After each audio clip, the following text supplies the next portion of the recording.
کیا ہم واقعی اللہ سے ڈر رہے ہیں؟ آج ہم اپنے گریبان میں جھانک کر کے دیکھیں تو صحیح معنی میں تو آج ہم اپنے رب سے نہیں ڈر رہے ہیں۔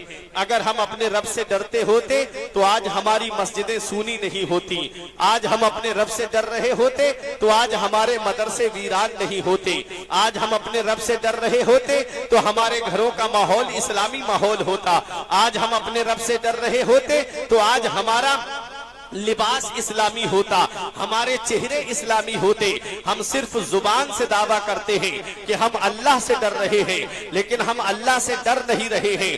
ابھی پتا چل جائے کہ باہر چوراہے پر یا قصبے یا تحصیل میں پولیس واہن کی چیکنگ کر رہی ہے، موٹر سائیکل کی چیکنگ ہو رہی ہے یا کار کی چیکنگ ہو رہی ہے، انسان تب تک گھر سے نہیں جاتا ہے جب تک ہیلمیٹ نہیں لے لیتا ہے۔ کیونکہ اگر ہیلمیٹ نہیں ہوگا، پولیس نے گاڑی پکڑ لی تو ہماری گاڑی کا چالان کٹ جائے گا، ہمارے اوپر پلانٹی پڑ جائے گی، ہمارے اوپر جرمانہ پڑ جائے گا، ہمیں پیسے دینا پڑیں گے۔ انسان ڈر رہا ہے، ایک انسان ہے جو انسان سے اتنا ڈر رہا ہے، یہ ایک بندہ ہے جو بندے سے اتنا ڈر رہا ہے۔ ہو سکتا ہے پولیس کی نظر تمہارے اوپر نہ پڑے، ہو سکتا ہے کہ وہ تمہاری گاڑی کا چالان نہ کاٹے، ہو سکتا ہے کہ وہ تم کو چھوڑ دے، ہو سکتا ہے کہ وہ تمہاری مجبوری کو سمجھ کر کے تم کو رہا کر دے، تمہاری گاڑی کا چالان نہ کٹے۔ لیکن ایک بات مجھے یہ بتاؤ، آج انسان سے اتنا ڈر رہا ہے کہ کہیں مجھ پہ نظر نہ پڑ جائے، کہیں میری گاڑی کا چالان نہ کٹ جائے۔ ایک بات مجھے بتاؤ، اور سے دیوان شاہ میں آنے والوں، کوئی ایک جگہ ایسی بتا دو جہاں تمہارا رب تم کو نہیں دیکھ رہا ہے، جہاں تمہارا خدا تم کو نہیں دیکھ رہا ہے۔ رات کی تاریکی میں خدا دیکھ رہا ہے، دن کے اجالے میں خدا دیکھ رہا ہے، گھر کے اندر ہو تب بھی میرا رب تم کو دیکھ رہا ہے، گھر کے باہر ہو تب بھی میرا رب تم کو دیکھ رہا ہے۔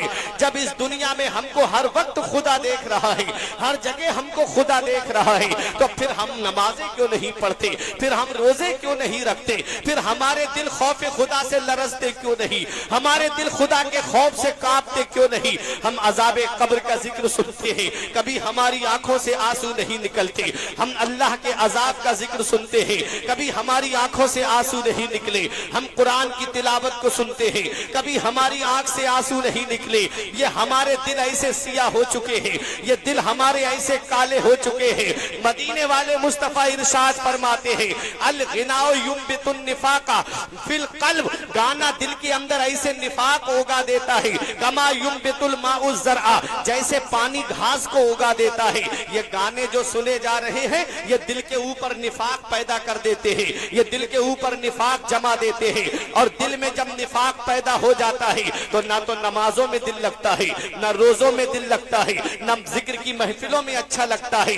بس تھوڑی سی دیر کے لیے بیٹھے، تھوڑا توجہ کے ساتھ میں نہیں سنا، بس ہنسی مذاق چٹکلے بازی ہوئی، بس بہت دیر تک بیٹھے رہیں گے۔ جہاں نصیحت کی باتیں ہونا شروع ہوئی، بس اپنی ادھر ادھر موبائل ہاتھ میں لیا اور لے کر کے ادھر ادھر چل کر کے اپنا وقت گزار کر کے چلے جاتے ہیں۔ کب تک زندگی اس طریقے سے گزارتے رہو گے؟ یہ اچانک آنے والی موتوں سے عبرت حاصل نہیں کرتے؟ ابھی تم نے کرونا کال میں نہیں دیکھا ایک ایک دن میں کئی جنازے اٹھے تھے؟ میں نے اپنی آنکھوں سے دیکھا، ایک ایک گھر میں 3 جنازے رکھے ہوئے تھے۔ باپ کا جنازہ الگ رکھا ہے، بیٹوں کے جنازے الگ رکھے ہیں۔ ان اچانک آنے والی موتوں سے عبرت حاصل نہیں کرتے۔ یہ دنیا میں ہمیشہ رہنا نہیں ہے، یہ دنیا چھوڑ کر کے ہم کو جانا ہے۔ کبھی دولت پہ گھمنڈ آنے لگے، کبھی پیسے پہ گھمنڈ آنے لگے، کبھی شہرت پہ گھمنڈ آنے لگے، کبھی بلڈنگوں پہ فخر محسوس ہونے لگے، کبھی گاڑیوں پہ تکبر آنے لگے، تو ایک چکر قبرستان کا لگا لیا کرو۔ وہاں تم سے زیادہ دولت والے لیتے ہیں، وہاں تم سے زیادہ پیسے والے لیتے ہیں، وہاں تم سے زیادہ سرمایہ والے لیتے ہیں۔ وہ جن کی ناک پہ کبھی مکھی نہیں بیٹھتی تھی، آج ان کے جسم کو مٹی نے گلا دیا، آج ان کی ہڈیوں کا نام و نشان مٹ گیا۔ گھمنڈ کس بات پہ کیا جا رہا ہے؟ جب دنیا سے سب کو جانا ہے تو کیوں نہ اس حال میں ہم دنیا سے چلے جائیں، ہمارا رب ہم سے راضی ہو جائے، ہمارا خدا ہم سے راضی ہو جائے، ہمارے رسول ہم سے راضی ہو جائے۔ اور جب ہمارا جنازہ اٹھے تو محلے کے لوگ یہ کہہ دیں، 5 وقت کی نماز پڑھنے والے کا جنازہ جا رہا ہے، قرآن کی تلاوت کرنے والے کا جنازہ جا رہا ہے۔ لوگ گانے سن کے دل بہلاتے تھے، یہ نبی کی نعتیں سن کے دل بہلاتا تھا، یہ قرآن کی تلاوت سن کے دل بہلاتا تھا، یہ اس کا جنازہ جا رہا ہے۔ جب اس حال میں دنیا سے جاؤ گے تو یہی کہا جائے گا لحد میں عشق رخے شہ کا داغ لے کے چلے، اندھیری رات سنی تھی چراغ لے کے چلے۔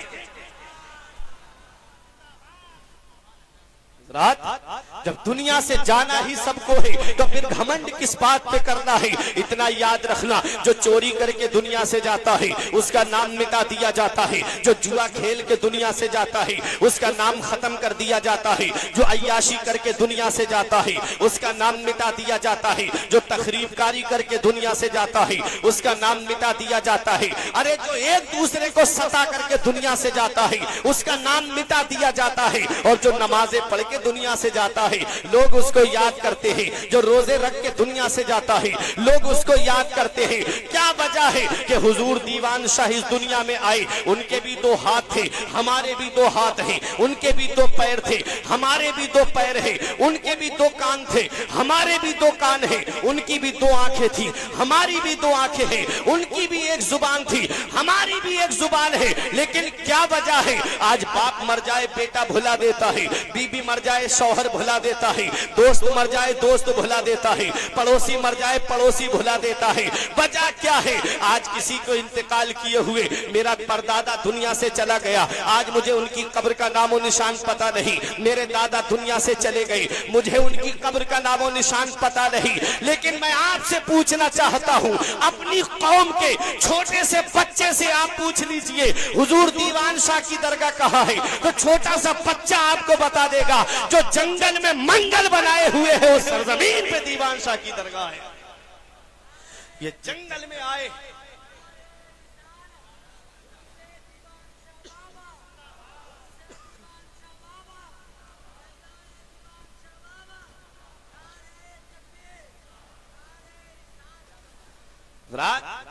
انہوں نے جنگل میں اپنے رب کو یاد کیا، آج جنگل میں منگل بنا ہوا ہے، آج ہزاروں کی تعداد میں لوگ ان کی بارگاہ میں خراج عقیدت پیش کرنے آتے ہیں، ہزاروں لاکھوں روپے کے پھول ان کی بارگاہ میں سال میں چڑھ جاتے ہیں۔ وجہ کیا ہے؟ آج ہمارے دادا دنیا سے چلے گئے، ہم ان کی قبر کو بھول گئے، پردادا دنیا سے چلے گئے، ان کی قبر کو ہم بھول گئے۔ وجہ یہ ہے کہ یہ جو دنیا سے گئے ہیں یہ کسی اور کو راضی کر کے نہیں، مدینے والے مصطفیٰ کو راضی کر کے گئے ہیں، اللہ کو راضی کر کے گئے ہیں۔ اللہ نے ان کا نام مٹنے نہیں دیا ہے، تمام مسلمانوں کے دلوں میں ان کا نام ڈالا۔ جب تک دنیا باقی رہے گی ان اللہ والوں کو یاد کیا جاتا رہے گا، جب تک دنیا باقی رہے گی ان کی یاد منائی جاتی رہے گی، جب تک دنیا باقی رہے گی ان کے عرس کی محفل سجتی رہے گی، جب تک عاشقان دیوان شاہ موجود رہیں گے ان کے نام کی محفلیں سجتی رہیں گی۔ تم بھی اپنی زندگی کو شریعت کے سانچے میں ڈھال لو، تم بھی اپنی زندگی کو اس حال میں گزار کر کے جاؤ کہ تمہارا رب تم سے راضی ہو جائے، تمہارے رسول تم سے راضی ہو جائیں۔ اپنے آپ کو اسلامی ماحول میں ڈھالو، اسلامی سانچے میں ڈھالو۔ یہ مت دیکھو محلے والے کیا کہیں گے، یہ مت دیکھو خاندان والے کیا کہیں گے، یہ مت دیکھو تمہارے عزیز و اقربا کیا کہیں گے۔ حضور ریحان ملت بریلی سے فرماتے ہیں زمانہ خفا ہے تو کیا غم ہے اس کا، زمانہ خفا ہے تو کیا غم ہے اس کا، زمانے کو ٹھوکر لگائے چلا جا، زمانہ ہی ایک دن تیرے ساتھ ہوگا، تو آقا کو اپنے منائے چلا جا۔ ہمیں اپنے نبی کو راضی کرنا ہے، ہمیں اپنے رسول کو راضی کرنا ہے، تو قرآن کہتا ہے اتقوا اللہ، اللہ سے ڈرو۔